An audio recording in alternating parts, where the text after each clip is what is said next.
அமைச்சர் கே.கே.எஸ்.ஆர். ராமச்சந்திரன் செய்தியாளர்களை சந்திக்கிறார். நேரலையில் பார்க்கலாம்.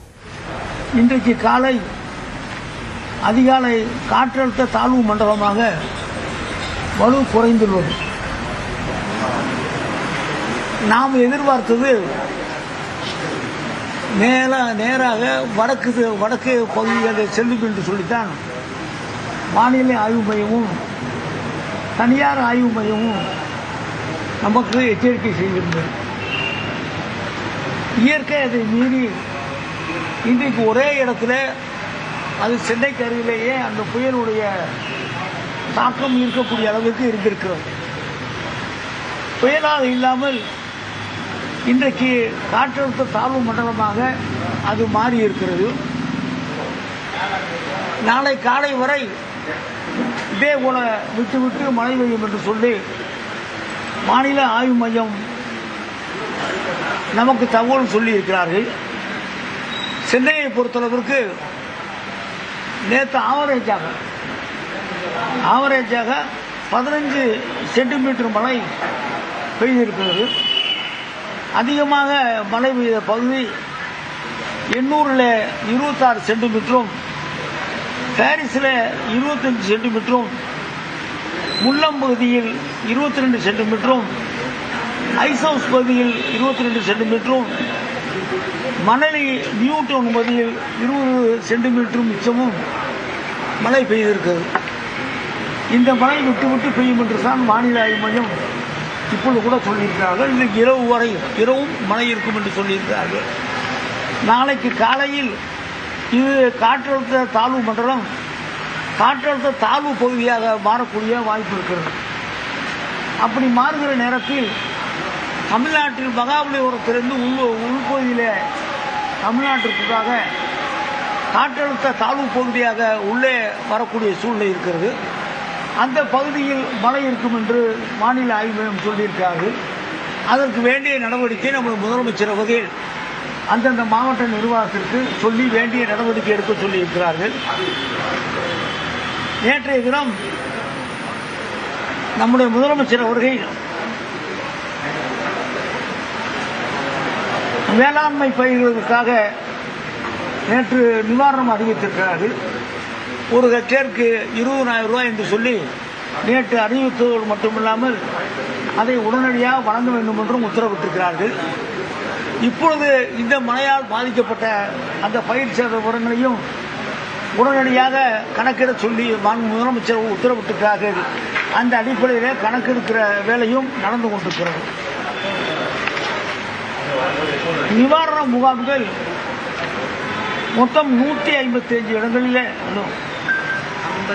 54 நிவாரண முகாம்கள் மொத்தம் இருக்கிறது. அதில் 1127 குடும்பங்களை சார்ந்த 3534 பேர் தங்க வைத்திருக்கிறோம். அவருக்கு வேண்டிய உணவு உடையெல்லாம் குடிநீர் வசதி போன்ற எல்லா அடிப்படை வசதிகளையும் நாம் செய்து கொடுத்து கொண்டிருக்கிறோம். உயிரிழப்பை பொறுத்தளவிற்கு 4 உயிரிழப்பு நடந்திருக்கிறது.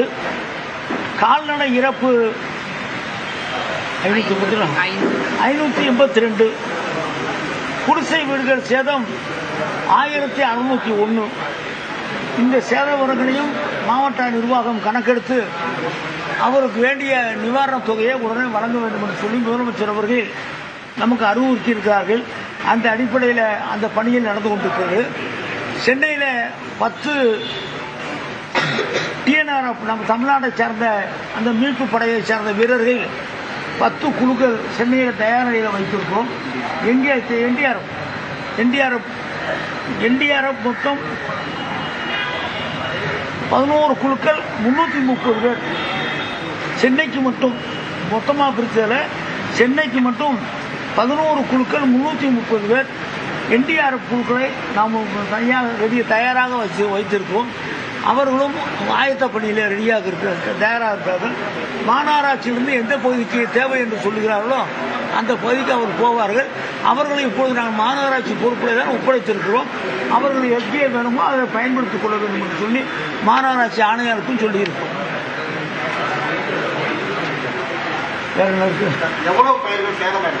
நீங்கள் இன்னைக்கு கணக்கெடுத்துட்டு இருக்காங்க. போன வட்டம் கணக்கெடுத்ததுக்கு நேற்று குறுக்கு சொல்லிட்டாங்க. போன அக்டோபர் நடந்தது.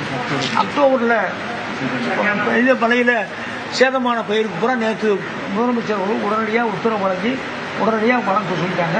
இன்றைக்கி நம்ம எடுத்துகிட்டு இருக்கோம். ஒரு குறிப்பாக மொத்தம்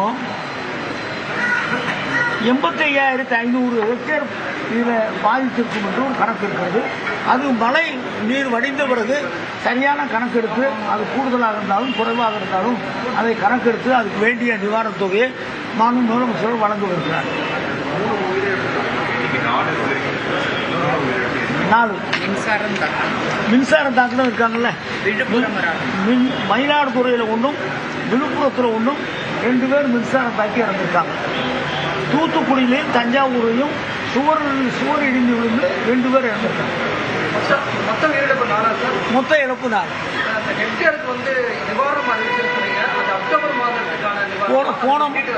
போன மழையில் அக்டோபர் மாதம் பெய்த மழையில் பாதிக்கப்பட்ட பயிர்களுக்கு கணக்கெடுத்திருக்காங்க. அவங்களுக்கு ஒரு ஹெக்டேருக்கு 20,000 ரூபா கொடுக்க சொல்லி நேற்று மாண்பு முதலமைச்சர் அவர்கள் ஆணையிட்டிருக்கிறார்கள். அந்த பணி நடந்து கொண்டிருக்கு.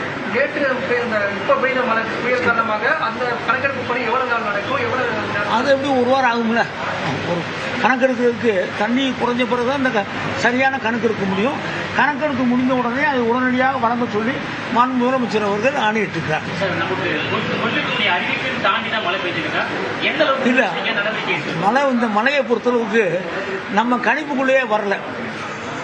வானிலை ஆய்வு மையத்துக்குள்ள கணிப்புலையும் வரல, தனியார் நிறுவனத்துடைய கணிப்புலையும் வரல. இப்போ நம்ம கணக்கு போட்டதெல்லாம் பார்த்தீங்கன்னா சென்னைக்கு மேலே நேராக ஆந்திரா பக்கம் போகும் தான் முதல்ல நமக்கு வானிலை ஆய்வு மையமும் தனியார் வானிலை ஆய்வு மையமும் சொன்னாங்க. அதை தாண்டி இந்த புயல் சென்னைக்கு பக்கத்திலே நின்றுச்சு.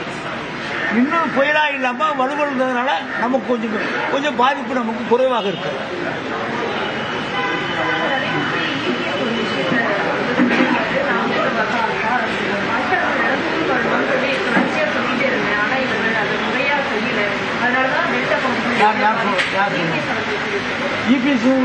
யூபிஎஸ் கவர்மெண்ட்டும் ஜெயலலிதா அம்மா கவர்மெண்ட் 10 வருஷம் இருந்தாங்கல்ல, அப்போ தூர்வாரி இருக்க முடியாது. அரசாங்கம் தொடர்ந்து ஒரு பணிகளை செய்து கொண்டே இருக்கு. தூர்வாருங்கிறது அது ஆண்டாண்டு காலமாக எந்த அரசாங்கம் இருந்தாலும் அது எண்ணிக்கையில் கூட குறைய இருக்கும் ஒழிய தூர்வாருகிற பணி தொடர்ந்து நடந்து கொண்டிருக்கும். எதிர்கட்சியில் இருக்கிறவர்கள் இந்த நேரத்தில் இதை பயன்படுத்தி கொண்டு அரசியலுக்காக இதை பேசுகிறார்.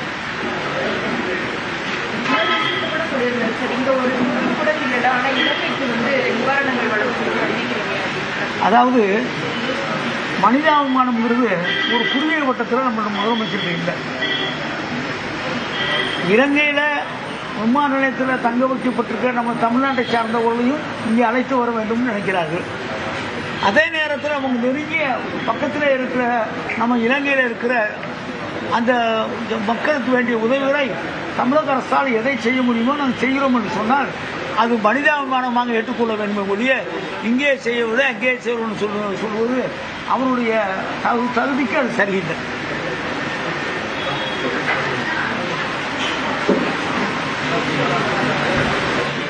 சென்னை எழிலகத்தில் செயல்பட்டு வரும் மாநில அவசரகால செயல்பாட்டு மையத்தில் ஆய்வு செய்த பின்னர் அமைச்சர் KKS ராமச்சந்திரன் மழை வெள்ளம் பாதிப்பு தொடர்பாக எடுக்கப்பட்டிருக்கும் நடவடிக்கைகள் தொடர்பாக விவரித்திருக்கிறார். விவரங்களை பின்னர் வரும் செய்திகளில் பார்க்கலாம்.